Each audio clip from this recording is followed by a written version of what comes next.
Hi students, it's Mr. Lowry here. On day 3 of this week, we did a Unit 5 reviewing class. So if you missed class today, then you're going to want to go through this assignment and I will kind of help you get started with that. We have a test coming up. It's going to be open Friday of this week, and I'm going to give you the weekend to do it. So it will be due Monday, but I wouldn't wait until Monday to do it. So I would make sure that you're studying and trying to get as much information as you can in your noggin by Friday. And that way, if you have any questions or problems, you can let me know on Friday, and maybe we can talk and I can email you back or we can meet in person. So just be aware that that test is coming up. Now on day 1 of this week, we did a zombie activity where we were curing a zombie by throwing these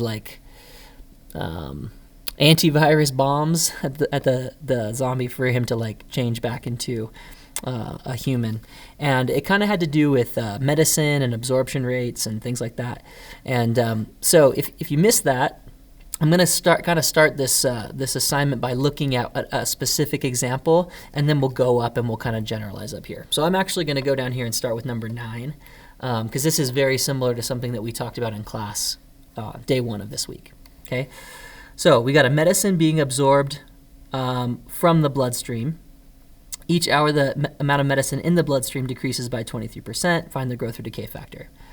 So when you take medicine and it gets into your bloodstream, it takes a while for it to absorb from your blood into your tissues, into the rest of your body. So let's say you take some aspirin or something because you have a headache. It doesn't hit immediately, right? You don't immediately feel better.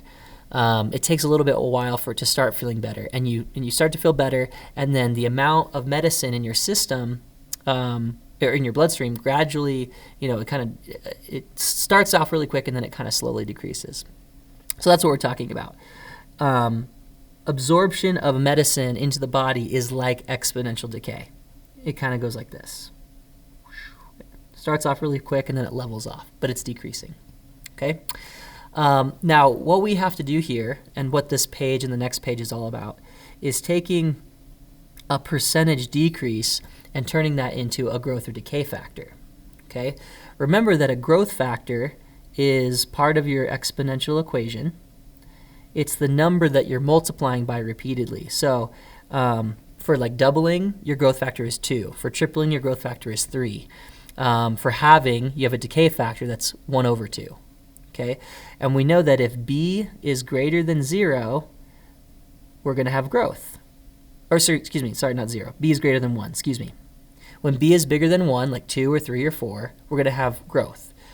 Even 1.1 will be growth. Okay? When b is less than 1 but bigger than 0, we have decay. So a half will be decay factor, right? 0.75 will be a decay factor. 1 over 4 will be a decay factor. 0.1 will be a decay factor. Any number between 0 and 1 will be decay. So we have to take this 23% decrease and turn it into a number between 0 and 1 so that we can multiply. Okay, here's how we do that. If you have medicine in your bloodstream, you always start with 100% of the initial amount, right? Whatever you're taking, assume 100% of that is what you're starting with. Makes sense, right? And then you're going to decrease by 23% every hour or whatever. In this case, it's every hour. Okay? So you do 100%. You always start with 100%. This represents how much you have, your initial amount, as a percentage. Subtract the decrease, and you're going to get 77%. Okay? Now, to find 77% of something, you turn this into a decimal, and you end up multiplying by 0.77. So to get a decimal, you take the percentage, and you move the decimal place 2 times to the left. So this will be 0.77 or 0.77. That's your decay factor. Okay? So percent decrease, if you're decreasing by a percentage, decrease that from 100% because you're assuming that you're starting with 100% of your initial amount. Okay? So this is initial amount as a percentage.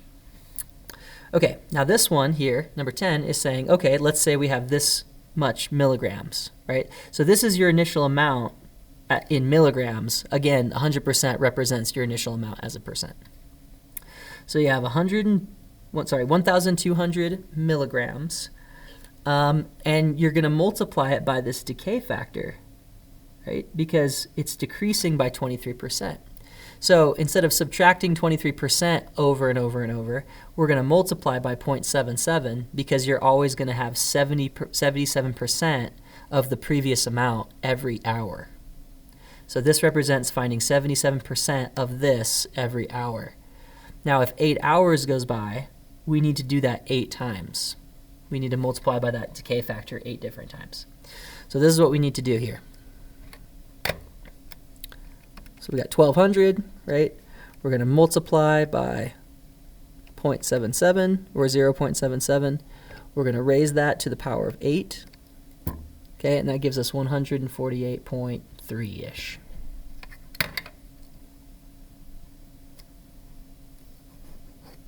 Okay. All right, number 11. So these three are all related.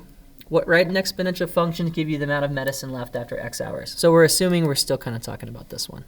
The questions on this assignment on the next page kind of come in groups of 3 as well. So your initial amount, right, 1,200, times your decay factor. But let's assume we don't know how many hours, right? Okay, that's our function. Now we just need to, use function notation. So if you want amount of medicine, you could do like M for medicine, M of X equals. All right, that's your, or you could use F, that's fine, F for function or A for amount. Doesn't really matter what letter you use, but it's going to look something like this. So what I wanted to practice with you here on this page is how you find a growth or decay factor from a percent increase. Okay, we talked about decay, so let's do that. Okay, 100%, start with 100%, assume that you have 100% of the initial amount, and then you subtract the percent decrease. Okay, that's going to give you a percentage, and you take that percentage and you change it to a decimal. And that's your decay factor. Okay, so let's look at this guy as an example. Okay, you start with 100% of your initial amount. You subtract 60% of that, and you're left with 40%. You turn 40% into a decimal, and that's your decay factor. So move the decimal place over 2 times, so that's 0.40 or 0.4. Okay, so 0.4 and 0.40 are like the same number. So that is your decay factor. Now you could also, you could add a 0 there, and it's the same thing. So decreasing by 60% means you have 40% left over every time. So instead of saying what you're taking away, you talk about what you have left, 40%. Okay, let's go through another example here from the other page, and then we'll fill in the rest of this. Okay, so we're jumping around a little bit, but part of that is because if you missed class, you maybe missed some of the other things we were talking about. Let's look at 12 here. So the value of an investment is increasing by 8% per year. What is the growth factor? So similar, right, but different because we're talking about increasing. So if I'm investing money, I have 100% of that investment, 100% of the initial amount. I always start with 100%. Okay, I add to that 8%, and that gives me a total of 108%. Now I want to turn that into a decimal. So if I move the decimal place over 2 times, that's 1.08, and that's my growth factor. Remember, a growth factor is a number that we're multiplying by that's bigger than 1, and this is bigger than 1. Just barely, but still bigger than 1. So when I multiply by 1.08, I'm going to get more than what I started with. I'm going to get the original money that I wanted plus a little bit of extra in interest because I'm earning money here. Okay, if the initial investment was $10,000, find the investment after 16 years. So my initial amount in dollars was $10,000. I take that and I multiply that by my growth factor, right? So let's see how much money we have after 1 year. Okay, my $10,000, I multiply it by 1.08. Okay, I have more than $10,000. That makes sense, right? I should have more money than I invested. Okay, now I can keep doing this, but I'll have to do it 16 times, which is not going to be very fun. So instead of just repeating that process 16 times, I'm going to use exponents. So we're going to do the same kind of idea, 10,000, and I'm going to multiply it by 1.08, my growth factor. But imagine that this happens 16 different times because 16 years have gone by. And every year I get 8% more than what I had before. Okay, so I got $34,259.43. We'll do it to the nearest hundredth since we're talking about money here. Okay. So what would the function look like? Well, pretty much the same as this, but it will be like amount of money. So I don't know how you can use whatever letter you want. Let's just use F this time. F of X is equal to my initial amount times by 1.08, my growth factor, to however many years have gone by. Okay? So that's what's going on. That's how you do a growth factor from a percent increase. You got to start with 100, just like you did before. So for decay, 100% minus percent decrease, change it to a decimal. For growth, it's 100% plus the percent increase, and then you change it to a decimal. Okay? So 33% increase, we start with 100% of the initial amount, we add 33% to that, and we get 133%. But we don't want a percent, we want a growth factor. So we take that 133% and we move the decimal place over 2 times, and we get our growth factor, our number bigger than 1. Okay, 1% decrease. Well, it's decreasing, so start with 100. Subtract 1%, that gives you 99%, which as a decimal is 0.99 or 0.99. Okay, 7% increase, 100%. I always start with 100. Since it's increasing, we're going to add 7%. That's 107%. Again, we don't want a percentage. We want a growth factor. So change it to a decimal by moving the decimal place over 2 times. Okay, this one's kind of interesting, 200%. We're going to start with the original 100%. We'll add 200%, and that's going to give us 300%. Again, we don't want a percentage. We want a growth factor. So this is going to be 3.0 or 3. Kind of weird. If you increase something by 200%, you're tripling. Seems like you should be increasing by 300%, but you already started with 100%. So increasing something by 200% is tripling. Okay, 94% decrease. So start with 100, subtract the percent decrease. We're going to be left with 6%. Okay, now this is a little bit tricky, and people mess this up a lot. So this is maybe something you might want to know. When you have a percentage that's less than 10, you need a 0, an extra 0. And the reason why is if you think about this, 6% in your decimals here, and you move it over once and then twice, there's like this space that you need to have. And in order to fill in that space, you got to put a 0 there. Okay, so we want 0.06. That is our decay factor. Okay, 0.6 is the same thing as 0.60, but those are different than 0.06. Okay, this is not 6%. This is 60%. Same thing as this. This is 60%. Okay, this is 6%. So just be careful when you move your decimal place over. Move it over twice. If there's an extra space, you need a 0 in there. Okay, a lot of people will put 0.6 for this, and 0.6 is not 6%. It's 60%. Same thing here, right? This is 40%. I could write this as 0.4. That is not 4%. That's 40%. So these are the same. Okay, if you wanted to do 4%, it would look like that. It's like 4 cents almost. Like if you're writing, dollars. 4% is like $0.04. Okay, so that's how you can remember it. All right, we got a few more here on this page. So just, you can kind of practice here on your percent increase, percent decrease. and figure out what those guys are. But they're going to be very similar to what we did before. One thing I do want to point out is depreciating, what that means. Okay, depreciating is something decreasing in value. So when you buy something new, like a car or a phone or a computer, once it's used, you can't sell it for as much as you bought it for. Nobody wants to buy something used if they can get the new version for like the same amount. Okay, so when you buy something, it depreciates, it loses value. So when you see that word depreciates, like in this case, that's going down by 15%. So in this case, you have 100% of this phone's value, it's decreasing by 15% per year, which means you have 85% of its value left over every year. And if you want to find 85% of something, you multiply it by 0.85. And that would be your decay factor there. Okay. All right, so you got some examples of each of those, and we did lots with the growth and decay. Let's take a look at some of your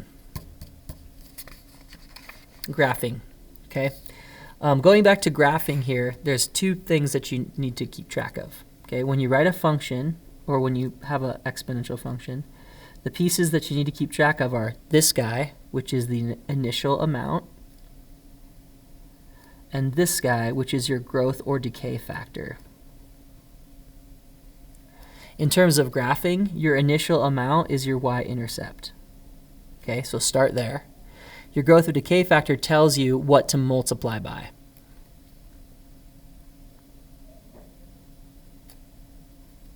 Okay, let's take a look at 21. So here's my initial amount, 2. That means I'm going to start up here at 2 on the y-axis, or the point 0, 2. This tells me that I'm tripling. So every time I move over, think of these as like maybe hours or something. Every hour that goes by, I'm going to triple what I had. So if you want to think of this as like zombies or something, you can do that. So 2 zombies, tripling every hour. So after 1 hour, I have 2 times 3. That's 6. After 2 hours, I have 6 times 3. That's 18.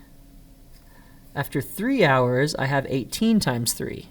Well, that's going to be off the graph, right? So we're not going to be able to graph it. Okay. So as I move to the right 1 unit, I multiply by 3. Now, this graph doesn't stop here. It keeps going this way. And so if we want to have another point, we can just do the opposite. We can go backwards. We can divide by 3. So 2 divided by 3 is 2/3. That's less than 1. So if I go back here, we're at 2/3, right? And this graph is going to keep going. As we go this way, it's going to get closer to the x-axis. And as it goes this way, it's going to get steeper and steeper and steeper and going to take off. Okay? So you should have 2 sides, and it should be getting smaller over here and growing over here. Okay? That's an exponential growth function. Now, let's do an exponential decay. All right. So this one, right, a times b to the x, your initial amount is 3, but this time your factor is a half, which means it's a decay factor. So we want to start at 3, and then we're halving. Okay. So 3 over 2 is 3 over 2, or 1.5, 1.5 as a decimal. So when I move over here, I got 1.5. Okay, if this guy is at 2, then this is 1, and 1.5 is halfway in between. Okay, if I take 1.5 and divide it by 2, you get 0.75, or 3/4. Okay, that's less than 1, so move over again. You go up here, it's right about there. That's kind of weird, right? You're getting the decimals, but that's okay. Every time you go to the right, you're multiplying by a half or dividing by 2. Those are equivalent. Those are the same thing. Multiplying by a half and dividing by 2 are the same. Okay? Now, what we probably want to do is we probably want to get some other points. So to go backwards, to undo what's happening, we need to do the opposite of this. The opposite of this would be multiplying by 2. So let's go backwards. If I'm at 3 and I double it, I got 6. So if I move 1 to the left, I should be up here at 6. Okay, let's double that again. So if I go 1 to the left, I should double 6, I should be up at 12. Okay?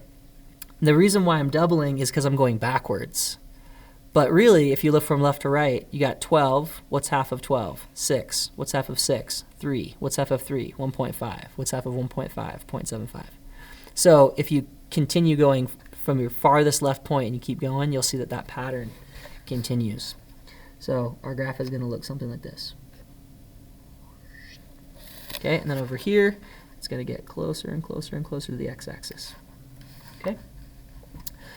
All right, now 23 is a little tricky because it looks like it should be decay, but it's kind of a, I don't know, kind of a trick question.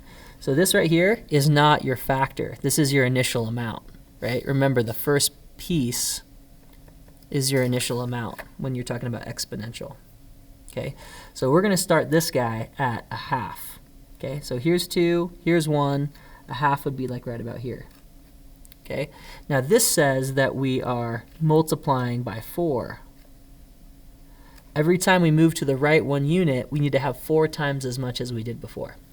So if I move 1 unit to the right, it's a half times 4, or half of 4. That's 2. Okay, then we move to the right again. We need to have 4 times as much. So we're at 2, we're going to multiply that by 4, that gives us 8. Okay, then we move 1 to the right again. We need to do 8 times 4. So every time we move to the right, we multiply by 4.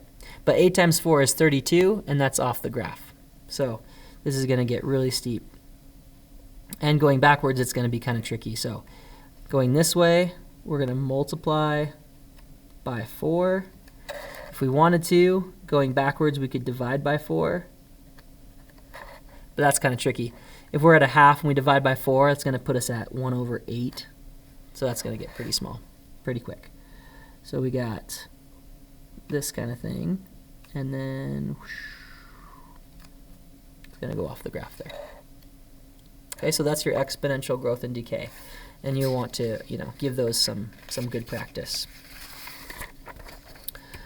All right, let's take a look at 27. A zombie population is tripling every day. If there are currently 100 zombies, what is the zombie population after 5 days? So here's your initial amount, 100 zombies. Okay, tripling means your growth factor is 3. And then how many times you triple? 5 days, right? So we triple 5 times. That's your setup here. Remember, A times B to the x. Initial amount, growth factor, exponent. Okay, when you're doing this, just be careful. Some people will be like, oh, 100 times 3 is 300. So this is 300 to the 5th. That's not true. Order of operations. You can't do 100 times 3. You have to do 3 to the 5th and then multiply that by 100. But your calculator knows order of operations, so if you type it in the right way, it will do it the right way for you. Okay. So 24,300 zombies. Oops, sorry, not money. Zombies. Okay, 24,300. All right, this next one is a little tricky. I had you guys read an article about half-life and radioactive decay. We talked about this in class as well. But half-life means how long it takes something to half. Okay, so whenever you see half-life, it's probably a pretty good bet that your decay factor is a half, because you're halving something. So if we're trying to find this amount, we need the initial amount first. Okay, initial amount is 1,600 milligrams of this radioactive substance, and we know we're halving. The question is, how many times do we halve? So every 500 years we halve. So when you think about 2,000 years going by, the question is, how many of these fit in that? Or in other words, 2,000 divided by 500. That's going to be 4. Okay, if you think about it, 500 years goes by. You half what you had. Okay, then another 500 years goes by. So now you're at 1,000 years. You multiply by a half again. Then another 500 years go by, and you multiply by a half again. And then another 500 years goes by, and you multiply by another half. Right? In other words, you're halving 4 times. Okay, so let's look at this a couple different ways. 1600 times 1 over 2 to the power of 4. Okay, that's 100. So we think that we have 100 milligrams left. Okay, let's just double check. So we start with 1600. Oops. Okay, 500 years goes by, so we half it. I'll just do 0.5 for half. Okay, 500 more years goes by, and I half that. Now we're at 1,000 years. Okay, 500 more years goes by, so now it's been 1,500 years. 500 more years go by, now we're at 2,000 years. Right? So every 500 years, you multiply what you had by 0.5, or you half what you had before. That's going to give you 100 milligrams. So the tricky part here is that the exponent is not always years or hours. It's how many times you multiply by the growth or decay factor. Okay? How many times have you halved? In 2,000 years, we haven't halved 2,000 times. We've halved 4 times because it takes 500 years for that each half to happen. Okay. All right. We talked a little bit about exponential growth and decay already. We know that the exponential functions look like this. This is the initial amount, and this is a growth or decay factor. We know if b is greater than 1, we're talking about growth. We know if b is less than 1, but bigger than 0, we're talking about decay. Okay, so first one. Doesn't look like it has an exponent, so it's not exponential growth. This actually looks to me a lot like f of x equals mx plus b. Looks linear. So in this case, we're going to say neither, because it's not growth or decay. But if we really wanted to be specific, we could say, well, that's linear, actually. Okay, now this guy, it looks like we have some of the pieces, right? Looks like a growth factor to a power, but it looks like we're missing an initial amount. Now that's actually okay, because sometimes you start off with 1 of something, right? So let's say you started off with like 1 milligram of this radioactive substance, and you want to half it. Well, that's 1 times a half to the x. So if you see a growth factor or decay factor raised to a power, and you don't see an initial amount, that's actually okay, because the initial amount is 1. So this is actually a decay factor. It's an exponential decay. It's definitely an exponential function, right? You got a variable up there, but it's decay because that number is less than 1. This is a little tricky because you see a fraction there, and you're like, oh, decay, right? A half decay, a half decay. But remember, the first number, or the number that doesn't have the power, is usually the initial amount. So if there's 2 numbers here, then the first one's got to be the initial amount. This just means we're starting at a half. This is the factor. So since that's bigger than 1, the guy with the power is bigger than 1.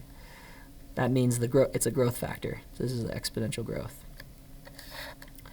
Okay, this one's kind of tricky. Looks like an exponential function because you have an exponent. But exponential functions need to have a variable as the exponent, or in the exponent. Okay, the x part needs to be part of the exponent, and this is not the case. If I had this is an exponential function. Notice the difference, right? The variable here is not in the exponent. Okay, so this is neither. This is actually called a quadratic function, which you'll learn about in 10th grade. All right, last thing here is just to talk about linear versus exponential functions. Okay, linear functions have an add or subtract pattern. Linear functions have an add or subtract pattern. Exponential functions have a multiply or divide pattern, like halving or something, doubling, whatever. So that's kind of what we're looking for. All right, if you look at these tables, you got to try to find the pattern that's happening. So when I look at this looks a lot more like multiplication because the numbers are getting big so quickly. So it kind of looks like exponential. Let's see if we can find our growth factor. So 3 times what is 30? That's times 10, right?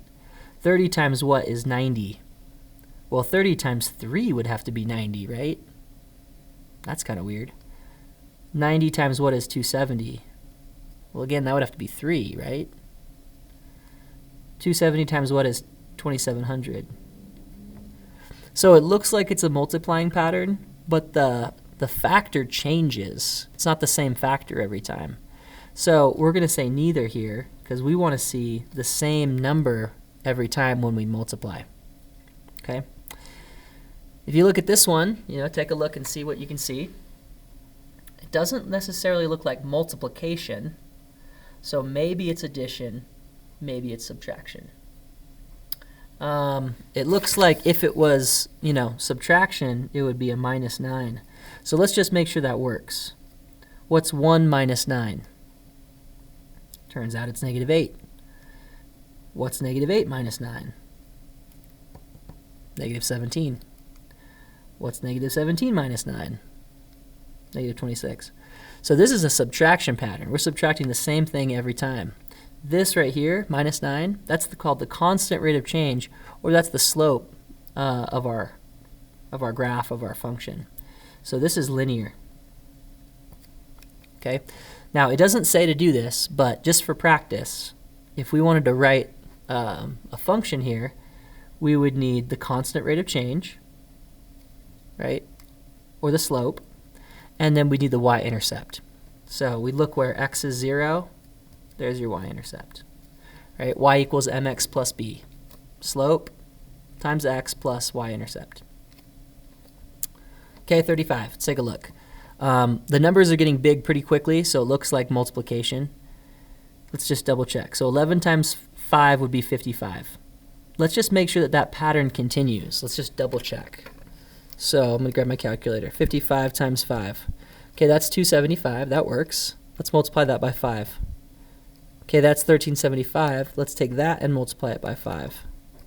All right, so this is times 5 times 5 times 5 every time. Cool. So it's exponential, right? It's a multiply pattern. And the growth factor is 5. Okay, again, just for practice, we can write a function if we want. F of x equals a times b to the x, right? A times b to the x. Initial amount times growth factor to the x, sorry. So the initial amount looks like it's 11, but remember the initial amount is when x is 0. It's your y-intercept, right? So there's your initial amount multiplied by your growth factor, and then your exponent is the power. Okay, it didn't really ask for that, but that's just, practice, because we're actually going to do that in a little bit. All right, linear function. If we want to write a linear function, it looks like this. Y equals mx plus b. Now that's not the only way to write a linear function, because we also have standard form and point slope form, but this is slope intercept form, and that's a pretty common way. So constant rate of change, that's m, that's the slope, right? Constant rate of change. Initial amount, that's the y-intercept. Okay, so y equals 1/3 x plus 40. Linear. Exponential functions look different. They look like this. A times b to the x. A is your initial amount, or your y-intercept. B is your growth factor, or decay factor. So initial amount goes first, then your growth or decay factor, then your exponent. Okay, so these look different. You need to kind of compare and contrast linear versus exponential. All right, and then the last guy here is we're going to write a function for these tables. First thing we need to do is find the pattern and determine if they're exponential or linear, because that will help us pick if we're using this form or this form. When I look at this guy, it doesn't look like it's growing very fast. It looks like it's just a +3. All right, so it looks like my constant rate of change is 3, or my slope, which means this is linear.